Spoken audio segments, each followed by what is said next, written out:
പുറത്തുവിടുന്നത് BJP-യുടെ lead മാത്രമാണ് എന്നൊക്കെ RJD പറയുന്നുണ്ടെങ്കിലും അതൊന്നുമല്ല. തെരഞ്ഞെടുപ്പ് കമ്മീഷൻ പുറത്തുവിടുന്ന വിവരങ്ങൾ തന്നെ വ്യക്തമാക്കുന്നത് വലിയ തോതിലുള്ള മുന്നേറ്റം NDAക്ക് ഉണ്ട് എന്നുള്ള കാര്യത്തിലാണ്. സുമോദിലേക്ക് കൂടി പോകുന്നു. സുമോദ്, ഈ RJD അങ്ങനെ ആക്ഷേപിക്കുന്നത് എന്തുകൊണ്ടാണ്? തെരഞ്ഞെടുപ്പ് കമ്മീഷൻ തന്നെ പുറത്തുവിടുന്നത് BJP-യുടെ ലീഡ് മാത്രമാണ് എന്ന്. BJP അവരുടെ ലീഡും പുറത്തുവിടുന്നുണ്ടല്ലോ, RJD-യുടെയും മഹാഗഠബന്ധന്റെയും.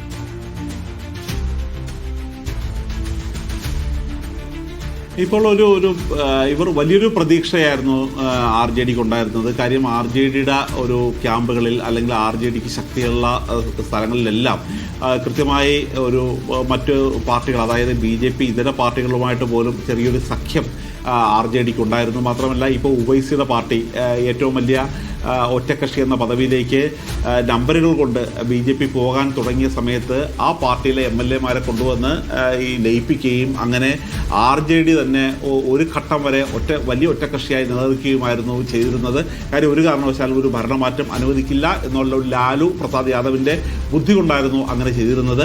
അതുകൊണ്ട് സ്വാഭാവികമായും ഈ തരത്തിലുള്ളൊരു വലിയൊരു മുന്നേറ്റം ഇപ്പോൾ RJD പ്രതീക്ഷിച്ചിരുന്നു. മാത്രമല്ല ഈ കോൺഗ്രസിൻ്റെ ഈ വോട്ട് ചോരി വിവാദത്തെ RJD വലിയധികം ഒരു ആശ്വാസത്തോടു കൂടി അല്ലെങ്കിൽ ആഹ്ലാദത്തോടു കൂടിയാണ് ഏറ്റെടുത്തിരുന്നത്. ഈ വിവാദം ഒരു വോട്ട് ബാങ്കായിട്ട് തന്നെ മാറുകയും അങ്ങനെ ജനാധിപത്യത്തെ സ്നേഹിക്കുന്ന ആളുകളുടെ വോട്ട് കൂട്ടത്തോടുകൂടി തന്നെ ഈ റാന്തൽ ചിഹ്നത്തിൽ പതിക്കും എന്ന് തന്നെയാണ് വിചാരിച്ചിരുന്നത്. അങ്ങനെ ഇന്ത്യ സഖ്യത്തിന് വളരെ വലിയ മുന്നേറ്റം ഉണ്ടാക്കും എന്ന് തന്നെ ഒരു പ്രതീക്ഷയിലായിരുന്നു RJD ഉണ്ടായിരുന്നത്. കാര്യം RJDയുടെ ഒരു അടിതൊട്ട് മുടിയോളം ഇത്തവണ ഇലക്ഷൻ്റെ ഒരു വർക്ക് ആ തരത്തിൽ തന്നെയായിരുന്നു ചെയ്തിരുന്നത്.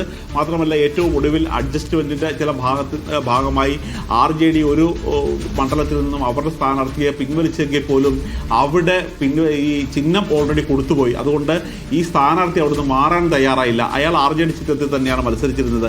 പക്ഷേ ആ സ്ഥാനാർത്ഥിക്കെതിരെ പോലും പ്രചരണം നടത്താൻ വേണ്ടി തേജസ്വി യാദവ് എത്തിയിരുന്നു. അദ്ദേഹം പറയുന്നത് ഈ സഖ്യം ഇപ്പോൾ അധികാരത്തിൽ കയറാൻ പോവുകയാണ്. ഈ 18-ാം തീയതി 11 മണി എന്നുള്ള സമയമുണ്ടെങ്കിൽ അവിടെ സത്യപ്രതിജ്ഞ നടന്നിരിക്കും, സർക്കാർ രൂപീകരിച്ചിരിക്കും.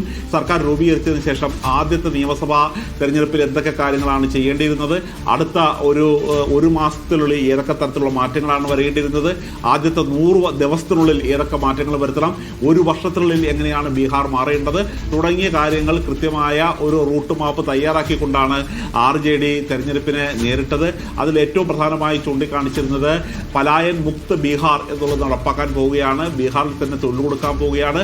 മാത്രമല്ല അദ്ദേഹത്തിൻ്റെ ഏറ്റവും വളരെ പ്രസക്തമായ ഒരു പ്രസ്താവനയായിരുന്നു ഓരോ വീട്ടിലും സർക്കാർ ജോലി എന്നുള്ളത്. എല്ലാ വീട്ടിലും എങ്ങനെയാണ് സർക്കാർ ജോലി നൽകുന്നത് എന്നുള്ളൊരു കാര്യം ചോദിച്ച് BJP അതിനെ എതിർത്തിരുന്നെങ്കിൽ പോലും അദ്ദേഹം അതിന് മറുപടി പറഞ്ഞത് താൻ ഉപമുഖ്യമന്ത്രിയായിരുന്ന സമയത്ത് പറഞ്ഞിരുന്നത് 10 ലക്ഷം തൊഴിൽ നൽകാമെന്നായിരുന്നു.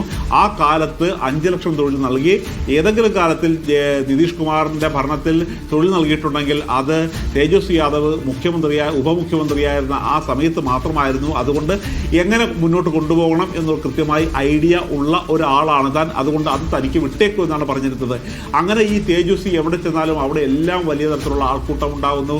രാഹുൽ ഗാന്ധി വരുമ്പോൾ അവിടെ വലിയ ആൾക്കൂട്ടം ഉണ്ടാകുന്നു. ഈ ആൾക്കൂട്ടമെല്ലാം ഈ RJD പ്രവർത്തകർക്കും ഇന്ത്യ സഖ്യത്തിനും വലിയ തരത്തിലുള്ള ഒരു പ്രതീക്ഷയായിരുന്നു നൽകിയിരുന്നത്.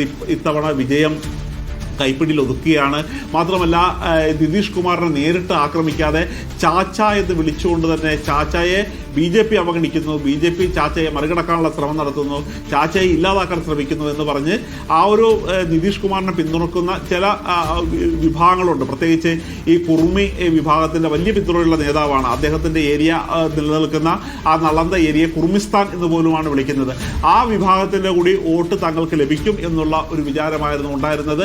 അതുകൊണ്ട് തന്നെയാണ് ശക്തമായിട്ട് അധികാരത്തിൽ വരുമെന്ന ഒരു ഉറച്ച പ്രതീക്ഷ തന്നെയായിരുന്നു RJDക്ക് ഉണ്ടായിരുന്നത്.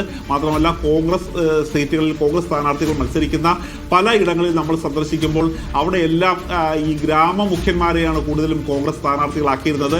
സാധാരണ നേരത്തെ ഏതെങ്കിലും കെട്ടിറക്കുന്ന കോൺഗ്രസ് സ്ഥാനാർത്ഥികളായിരുന്നെങ്കിൽ ഇത്തവണ ഗ്രാമമുഖ്യന്മാർ, ജില്ലാ പഞ്ചായത്ത്, ജില്ലാ പരിഷത്തിൻ്റെയൊക്കെ ഒരു നേതാക്കന്മാർ ആ തരത്തിൽ വിജയിച്ച ജനബന്ധമുള്ള ആൾക്കാരെ തന്നെ കൃത്യമായി സർവേ എടുത്താണ് കോൺഗ്രസ് ഈ സ്ഥാനാർത്ഥിയെ തീരുമാനിച്ച് നടപ്പാക്കിയത്. എന്നാൽ കഴിഞ്ഞ തവണയാവട്ടെ 70 സീറ്റ് കിട്ടിയെങ്കിൽ പോലും പല സീറ്റിലും കൃത്യമായി കോൺഗ്രസിന് മത്സരിക്കാൻ പോലും ആരും ഇല്ലായിരുന്നു. പക്ഷേ ഇത്തവണ അങ്ങനെ ആയിരുന്നില്ല സ്ഥിതി. കൃത്യമായ ഒരു സ്ഥാനാർത്ഥികളെ നേരത്തെ തന്നെ പ്രഖ്യാപിച്ച് കൃത്യമായ മുന്നൊരുക്കത്തോടുകൂടിയാണ് കോൺഗ്രസ് മുന്നോട്ട് പോയത്. അതുകൊണ്ട് ഈ സംഘടനയുടെ ഒരു അടുക്കും ചിട്ടയും കണ്ടു കഴിഞ്ഞപ്പോൾ വിചാരിച്ചിരുന്നത് RJD വിജയിക്കുമെന്ന് തന്നെയായിരുന്നു. മാത്രമല്ല ഏറ്റവും ഒടുവിൽ കല്ലുകടിയായിരുന്നത് ഇവർ പരസ്പരം മത്സരിക്കുന്നത് 12 സീറ്റുകളായിരുന്നു. അവിടെ പോലും ഒരു സൗഹൃദ മത്സരം എന്ന രീതിയിൽ മുന്നോട്ട് പോകാം, ജനം ഇത് ക്ഷമിക്കും എന്നാണ് കരുതുന്നത്. പക്ഷേ ജനം ക്ഷമിച്ചില്ല. ഇവരുടെ തരത്തിലുള്ള ഈ തമ്മിലടി ഈ കടിപിടിയും ഈ തെരഞ്ഞെടുപ്പിന് മുമ്പ് തന്നെ ഇതാകുകയാണെങ്കിൽ തെരഞ്ഞെടുപ്പിന് ശേഷം ഇത് എന്താകുമെന്നോ നിങ്ങൾ ആലോചിക്കുന്നു എന്ന ഒരു BJPയുടെയും JDUവിൻ്റെയും ചോദ്യം തന്നെയാണ് ബീഹാറുകാർ ശ്രദ്ധിച്ചിരിക്കുന്നത് എന്നാണ് ഈ ഫലത്തിൽ നിന്നും നമുക്ക് മനസ്സിലാവുന്നത്.